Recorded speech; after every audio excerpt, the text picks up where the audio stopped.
Hello and welcome to another video of Shelja classes. I am Vibhash Malvi and in today's video we will be discussing about the history classics chapter number 5 Kingdom, Kings and Early Republics. We are continuing with the concept classes. So let's begin with the chapter. Okay. Now, if you have not seen the previous videos of our concept series, you have to go and see that so that you can understand the new videos. Okay. Chapter number 5 Kingdom, Kings and Early Republic. Election day. Shankaran woke up to see his grandparents all ready to go and vote. Okay. They wanted to be the first to reach the polling booth. Why? Shankaran wanted to know. Were they so excited? Shankaran wanted to know why their parents and grandparents were so excited. Somehow impatiently. That means somewhat impatiently, without any patience. Okay, his grandfather explained, we can choose our own rulers today. Okay, Shankaran's grandfather impatiently says we can choose our own rulers today. How some men become rulers? Choosing leaders or rulers by voting is something that has become common during the last 50 years or so. How did the men become rulers in the past? They're talking on the past. Around 10 years ago, some men become recognized as Rajas by performing big sacrifices.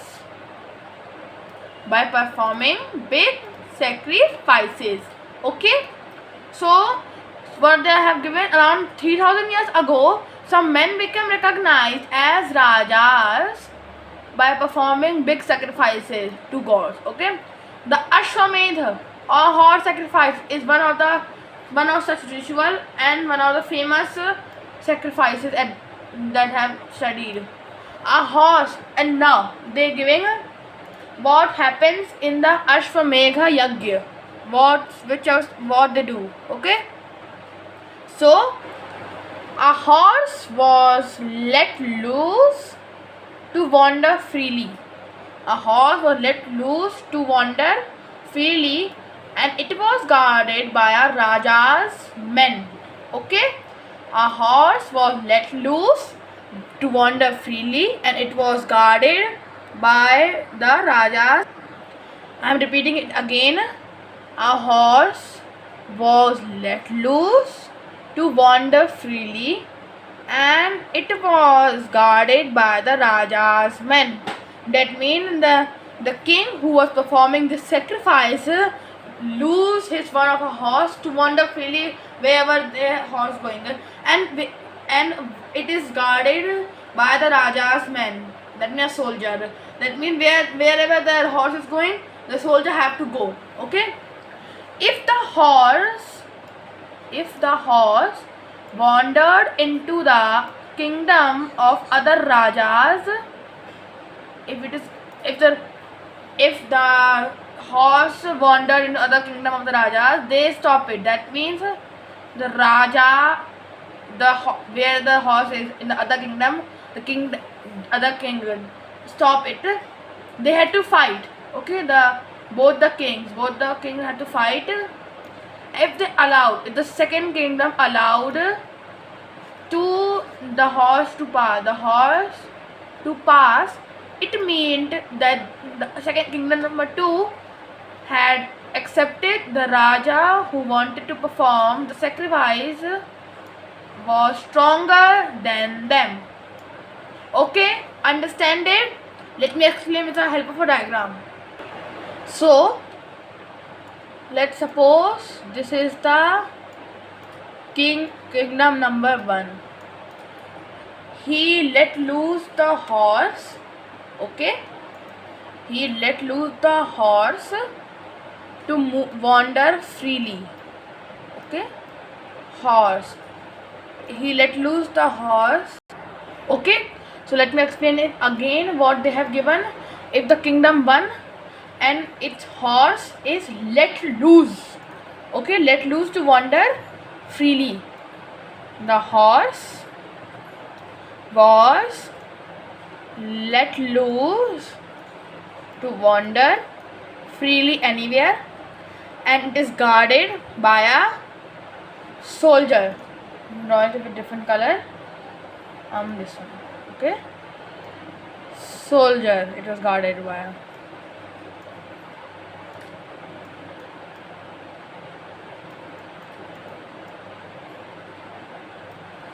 Okay, let it be only green.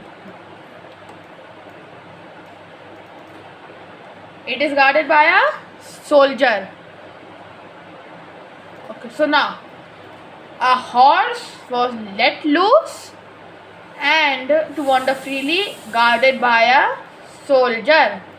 Okay, if the horse reaches to the kingdom number 2 or king number 2, if the horse came here,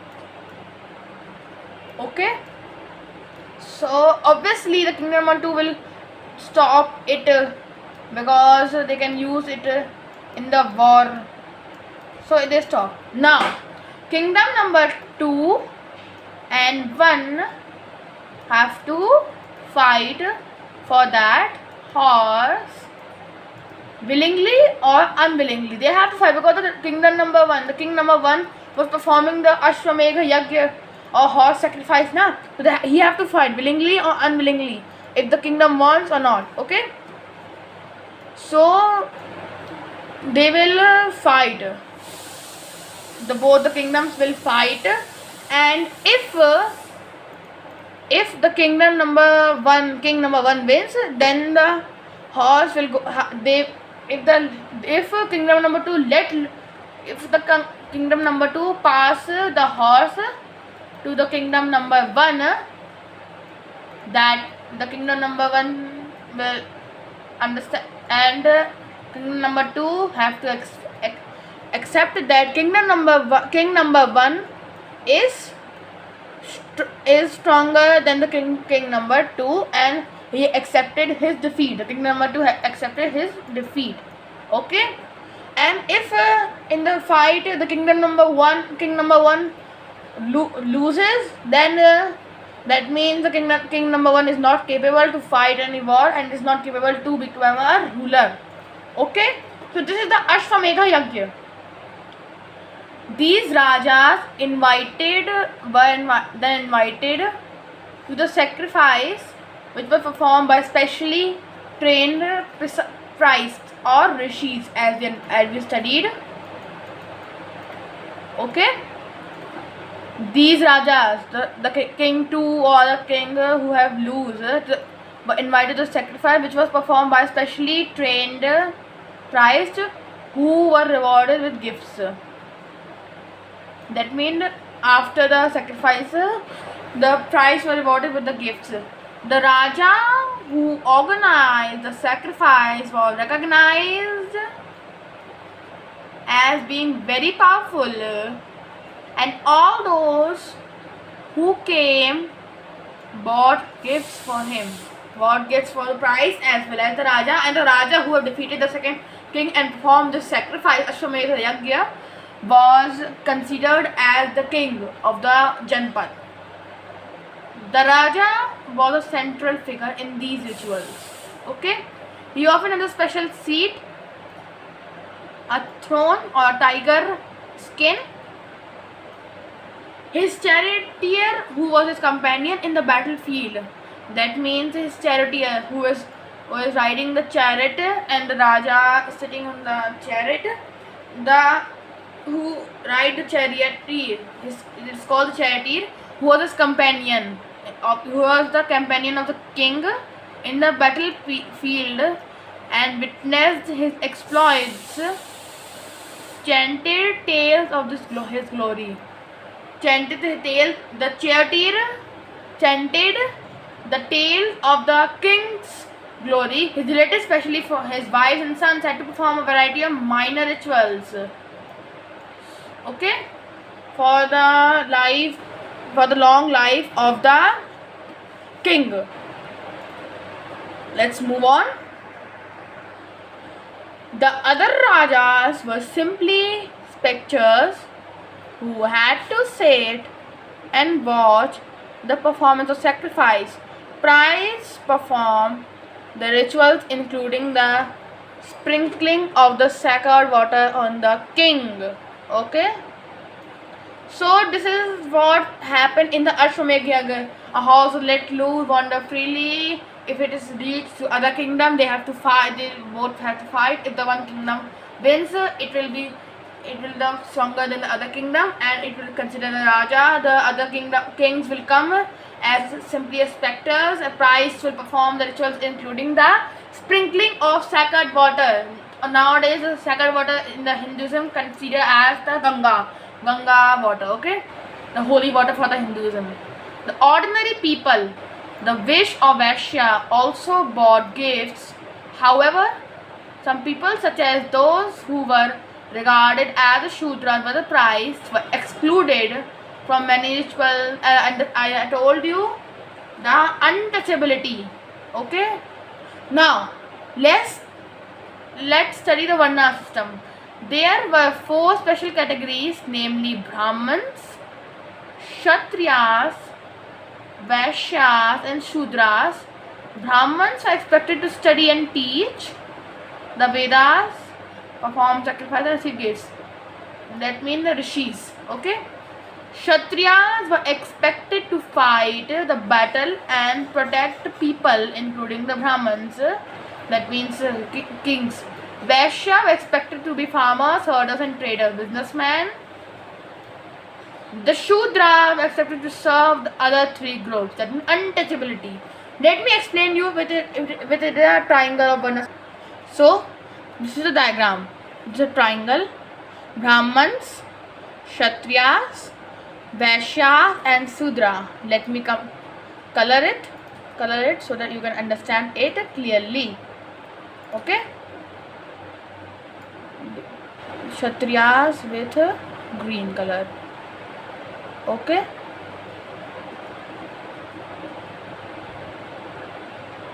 It's the highlighter. No, that's why I'm not overlapping. Brahmans at the top.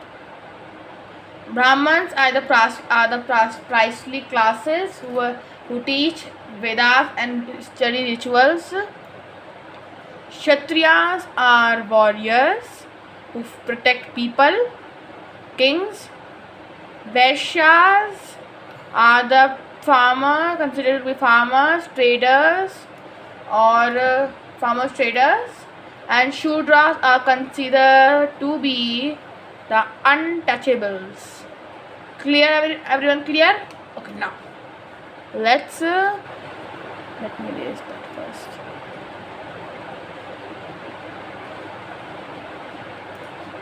Okay.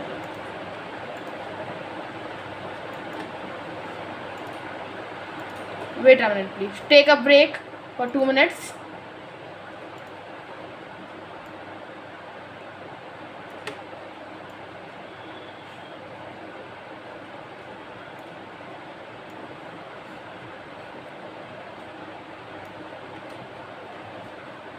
Okay, so break end. Now let's read the next problem. Everyone is clear with the Varna system now? Brahmans at the top, Kshatriya second position, warriors protect people, Brahmans priestly classes, Vaishyas traders, farmers, and Shudras are untouchables. Now, painted graveware plates and bowls are the most common vessels made out of painted graveware. It is a substance. We will read this on the next page, on page number 3. Okay? These are extremely fine to touch with a nice smooth surface. Perhaps they were used on special occasion for important people and to special food to serve the people. It's just like we serve the food for the guests in some more beautiful plates, and that's how at that time the people use this to serve special peoples on special occasions or the guests. Understand? Okay, now let's Let's read the next topic. Janpad or Janpads. The Rajas who performed these big sacrifices were now recognized as king, become Rajas of Janpads rather than Jans. The Raja who performed these big sacrifices like Ashwamedha Yagya were now recognized as being Rajas of Janpads, mean a city or district rather than Jans. They are not the rule of the Jan people, they are the rule of the people as well as the whole city. What will build in the city, what we have to destroy, everything will be taken by the permission of the king only. The word Janpad literally means the land where the Jan set its foot and settled down. As I explained, some important Janpads are given shown on page number 4, page 45. Archaeologists have excavated a number of settlements in these Janpads, such as Purana Kila in Delhi, Hastinapur near Meerut, and Atarangi Khera near Itaha. The last two, Meerut and Atarangi Khera, are in Uttar Pradesh. They found that people lived in huts and kept cattle as well as other animals. The people lived in there, kept cattle and domestic animals and reared them. They also grow the variety of crops: rice, wheat, barley, sesame, sugar, pulses, mustard, etc. etc. Okay, so now moving on. They made earthen pots. The people found in the Janpads, some of these were grain color, others were red. One special type of pottery found at these sites is known as painted clay ware. As I told you, we'll read in next chapter. Painted, next page. Okay. As of the name, these clay pots are painted designs, usually simple lines and geometric pattern. That means it is made by a specialist on these. This pot painted clay ware. Okay, as I read here. Okay, so now we talk about Janpad. Now Mahajanpads. First, they are talking about the Janpad and the Mahajanpads. In this Kosala is a Mahajanpad, Avanti Mahajanpad. Okay, Magad Mahajanpad, Vaishali a Janpad. Okay, now it's not clear. So it is not clear to me also. But I can tell you Vaishali is a Janpad, Magad is a Mahajanpad, Avanti is a Mahajanpad, Indus River, okay, Kosala, Kanchala are Mahajanpads. Okay, this was only. About 2500 years ago, some Janpads become more important than others that we are known as Mahajanpads. Some of these are shown on the map of 4. Most Mahajanpads had a capital. One of these were fortified. These men are used all of which were built. That means they have proper wall to differ that this is our place, this is our Mahajanpad, and it is the other kingdom. Okay, they have proper wall, proper gate. Forts were probably built these people because these people were afraid of attacks from other kings and needed help. Okay, needed help because the forts were probably built because these people were afraid of attacks from other kings and needed protection.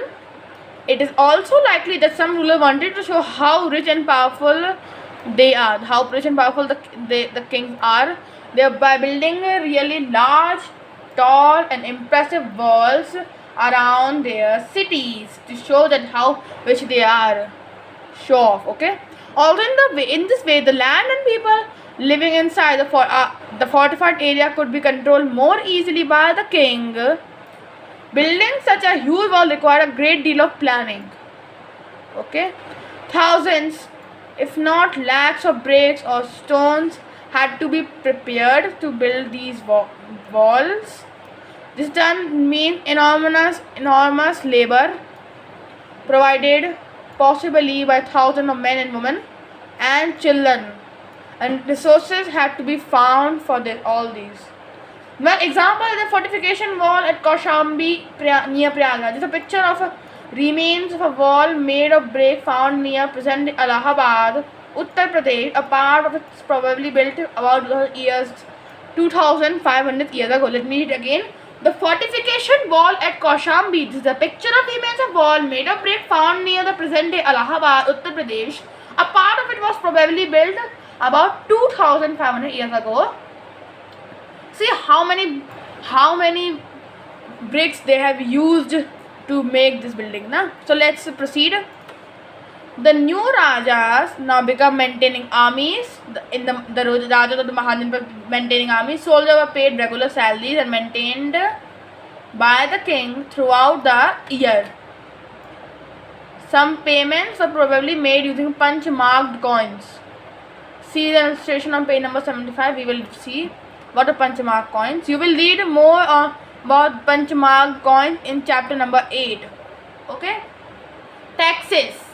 As the rule of Mahajanpads were building huge forts, maintaining big armies, and they needed more resources now.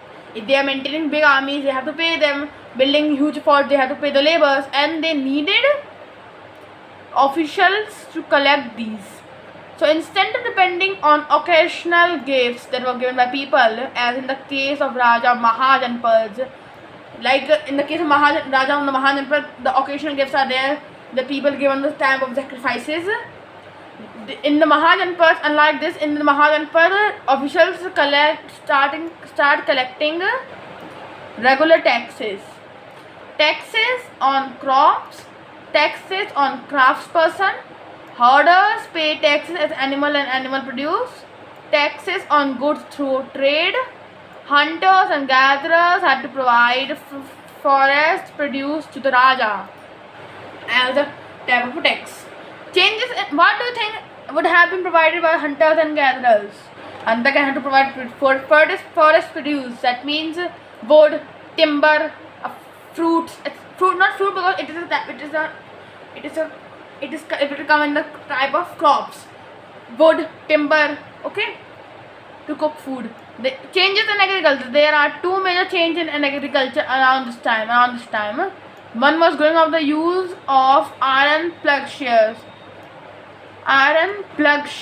This means that the heavy clay soil could be turned over better than with a wooden plugshare. That means difficulty to turn the soil with wooden plugshare. Now instead of that, they were using the iron plugshare so that more grain could be produced.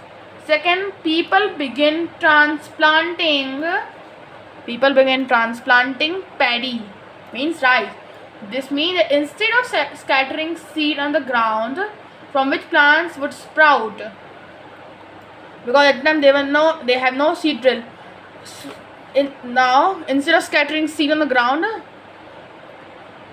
from which plants would sprout and saplings were grown, then planted to the fields. This led to the increase in products and many more plants survived. What they're basically saying, this means instead of scattering seed on the ground from which plants would sprout, saplings were grown, they are not scattering seed on the ground. Okay, saplings are grown and then planted in the fields. That means saplings grow in the other type of bags and then they planted it to the fields. This led to increased population as many more plants survived, because in the scattering, some seeds are drained out with the water, some are light-weighted so they can blown with the air. Now a closer look. Magad. Find Magad on map 4, page 45. Where it is? Maybe not in this. Yes, Magad. Here it is, Magad. Okay. The Magad become the most important Mahajanpad in about 200 years ago. Many rivers such as Ganga and Son flowed through Mahajanpad. This was important for air transport, water supplies, and sea, making the land fertile. They use the water of the rivers to make land fertile. Water supplies they are competing with the rivers, and water transport. Parts of Magad were forested. Elephants which live in the forest could be captured and trained for the army. Okay. Forests also provided wood for building houses, carts, and chariots. Okay. Besides these were iron ore mines in this area in the region that could be tapped to make strong tools and weapons. That means in the geographical location of the Magadh is very good. It is in the bank of the Ganga and the Son, so that they can complete their water supplies. They can use water in the fields to irrigate, making the land fertile. Water transport is good. When part of Magadh were forested, so they trained, captured elephants, and trained for the army. Forests also provide wood for building houses, cars, and chariots. There is also ore mine to make the strong tools and weapons. That means it is a geographical area is very good of Magadh. Magadh had two powerful rulers, Bimbisara and Ajatasattu, who used all possible means to conquer other Janpads. That means they are curious rulers to capture other Janpads. Bimbisara and Ajatasattu. Mahapadmananda, another important ruler, he extended his control to the northwest part of subcontinent.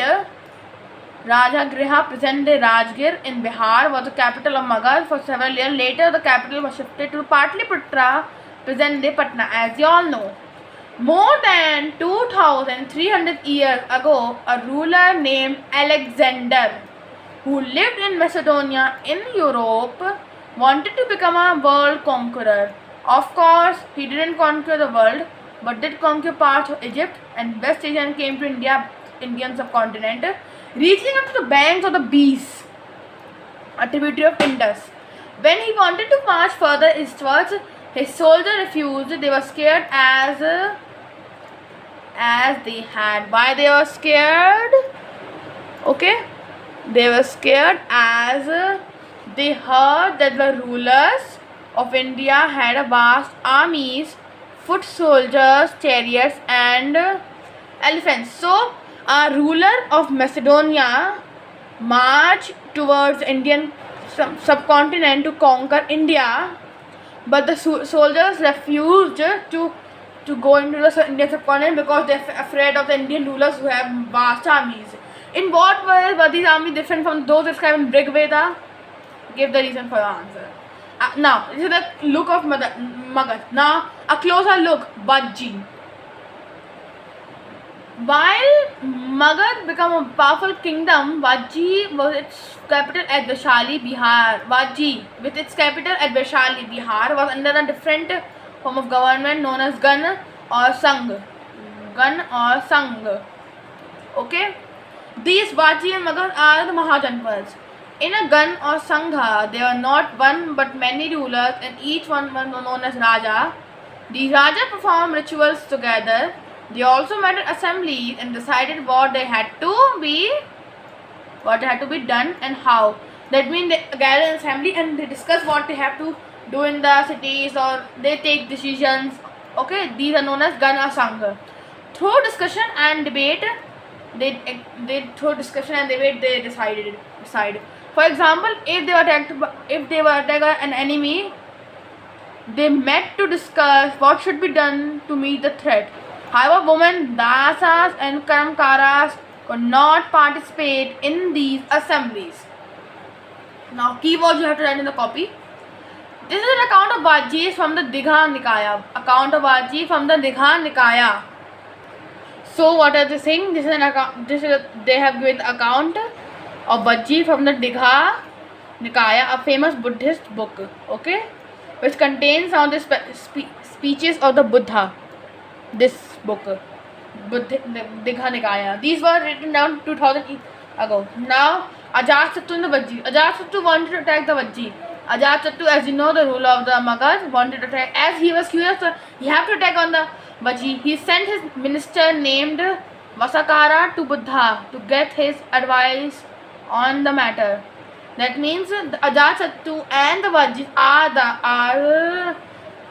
are the disciples of the Buddha. They consider the Buddha as a god. So Ajatasattu sent his minister named Vassakara to the Buddha to get his advice, to get the Buddha advice on the matter, because Ajatasattu want to attack on the Vajji.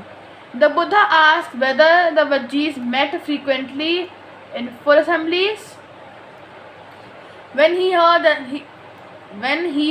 that they did, he replied that the Vajjis would continue to prosper as long as they had full and frequent public assemblies. They met and acted together. They followed established rules. They respected, support, and listened to elders. What they are saying? That means he taken the advice of the Buddha and stopped, because Buddha stopped him.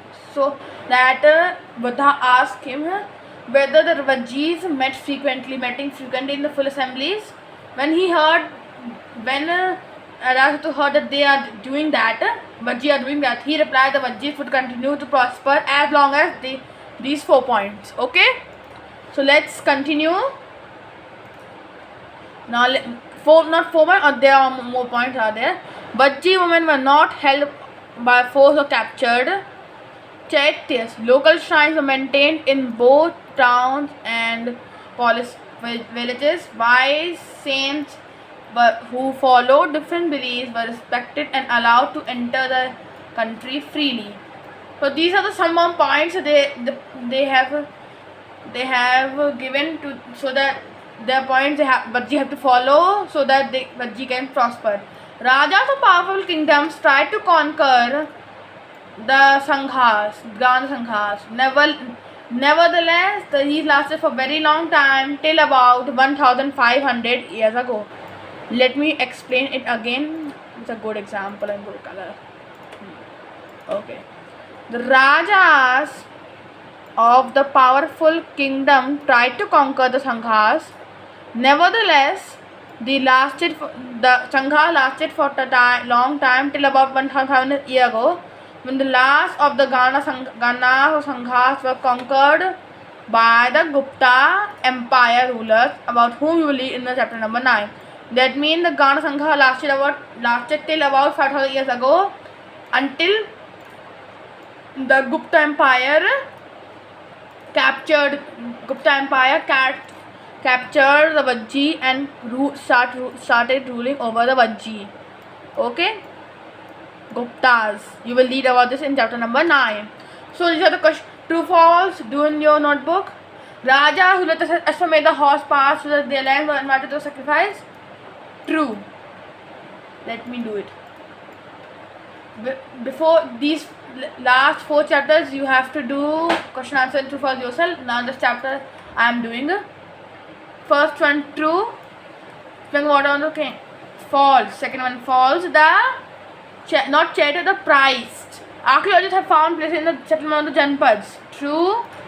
Both pots to store grain were made of a painted grey ware. True. And the Mahatma were fortified. True. One false, or otherwise all true. Question. This, do yourself. Important dates. New kinds of rajas about 3000 years ago. Mahajanpad about 2500 years ago. Okay. Alexander invasion composition of the Daghanakya about 2000 years ago. End of the Ganas or the Vajis. Okay, the end of the Ganas or Sanghas about 1500 years ago, when the Gupta Empire captured them. The question answer you have to do yourself. So this is the end of the chapter number 5. Kingdom, Kings and Early Republics of class 6 history. The other chapter we will see in the next video, the concept classes. Like and subscribe to Shalja classes. Help me next time. Keep reading and keep writing.